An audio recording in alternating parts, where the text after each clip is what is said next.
Hey everyone, welcome to this fascinating journey into the past. Today we're going to talk about the Nazca Lines, one of the most intriguing mysteries of ancient civilizations. These are incredible drawings etched into the ground in the vast, arid expanse of the Nazca Desert in southern Peru. The Nazca Desert is a dry, desolate region, but it holds one of the world's greatest archaeological wonders. These lines aren't just random scratches on the ground, they're massive geoglyphs, some of which span hundreds of meters. Created by the ancient Nazca culture, these geoglyphs date back to a period between 500 BCE and 500 CE.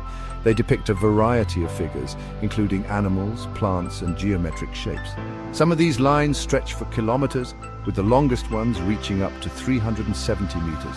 That's longer than 3 football fields. The sheer size of these geoglyphs is mind-boggling. Imagine creating such enormous designs without modern technology.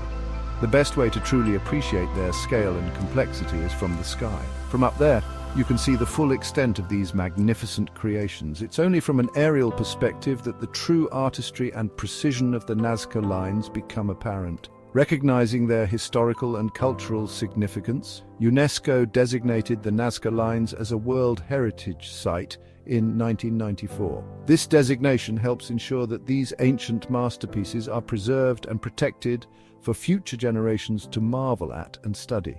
Researchers continue to study the Nazca Lines, trying to uncover the secrets behind their creation and purpose. Were they astronomical calendars, religious symbols, or something else entirely? As the sun sets over the Nazca Desert, the lines take on an almost mystical quality, reminding us of the ingenuity and creativity of ancient peoples. Today, visitors from around the world come to see the Nazca Lines, drawn by their mystery and beauty. Guided tours offer insights into their history and significance. The Nazca Lines remain one of the most captivating and enigmatic legacies of the ancient world, a testament to human creativity and the enduring power of mystery. So, how did they make these lines? It's actually pretty simple, but also quite ingenious when you think about it. The ground in the desert has these dark pebbles on top, which have been weathered over time to form a dark layer. The Nazca people just move the pebbles aside. Underneath this dark layer is a much lighter sand, which creates a stark contrast. So when they moved the pebbles, it made a line. This simple act of moving the top layer revealed the lighter sand beneath, creating these striking lines. They dug little ditches, not very deep, maybe 10 to 15 centimeters. These shallow trenches were enough to expose the lighter sand and keep the lines visible.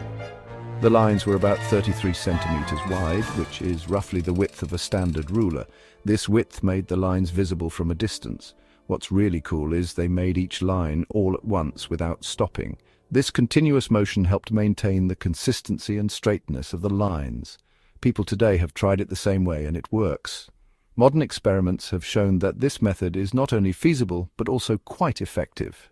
You don't need to be in a plane or have fancy tools. Simple tools and a bit of patience are all it takes to recreate these ancient lines.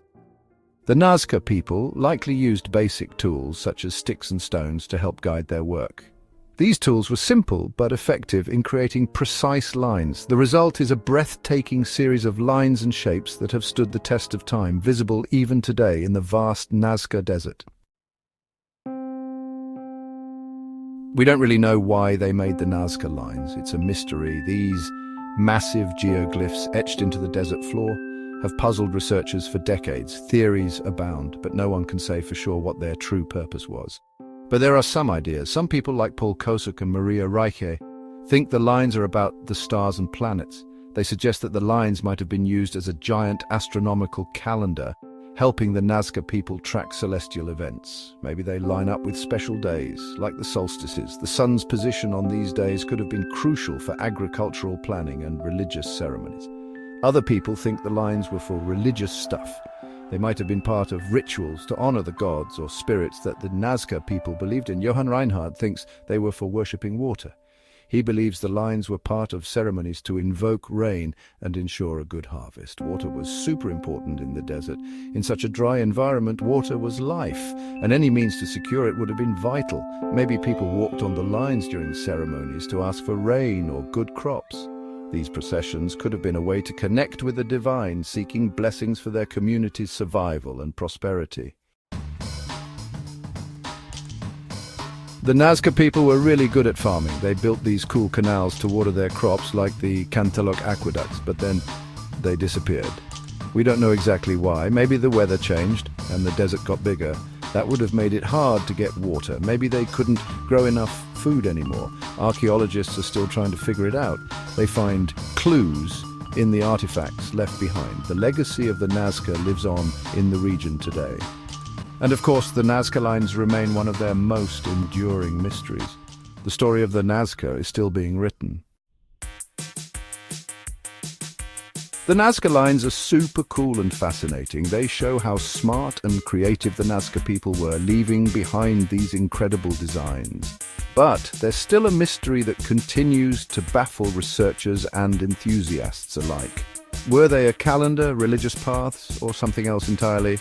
We don't know for sure. Maybe someday, with new technology, we'll figure it out and uncover their true purpose. For now, they remind us that there are still lots of mysteries in the world waiting to be solved.